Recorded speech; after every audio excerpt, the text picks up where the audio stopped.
Hi friends, நான் ரீசெண்டாக வந்து ஒரு மேங்களூருக்கு ஒரு ஒர்க் ஷாப் போயிருந்தேன். அப்போ போயிருந்தப்போ உடுப்பி கோயில் போகலான்னு சொல்லி வந்திருந்தோம். ஸோ ஈவினிங் ஒரு 6:30 போல் உடுப்பி கோயிலில் தரிசனம் முடிச்சுட்டு அப்படியே வந்து அன்னப்பிரசாதம் இருக்குதுன்னு சொல்லி நாங்கள் சாப்பிட்றதுக்காக போனோம். ஸோ அங்கே வந்து தரையில் தான் உட்காரணும். ஒரு சின்ன மேடு மாதிரி வச்சுருக்காங்க. அதில் ஆப்போசிட் சைடில் அப்படியே உட்காந்துக்கணும்.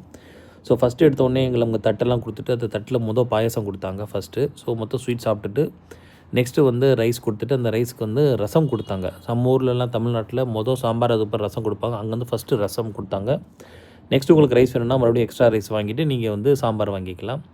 ஸோ அதே மாதிரி இதை சாம்பாரும் கொடுத்துட்டு நம்ம சாப்பிட்டு முடிச்சுட்டு தட்டை கொண்டு போய் கரெக்டாக வாஷ் பண்ணி ஒரு இடத்துல நம்ம பிளேட்டில் வச்சிடணும். ஸோ நாமளே தான் அங்கே செஞ்சுக்கணும்.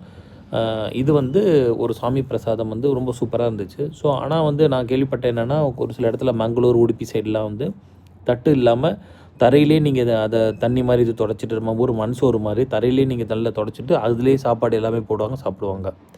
இது ஒரு வித்தியாசமான எக்ஸ்பீரியன்ஸாக எங்களுக்கு இருந்தது. நீங்கள் ட்ரை பண்ணியிருக்கீங்களா ஃப்ரெண்ட்ஸ்?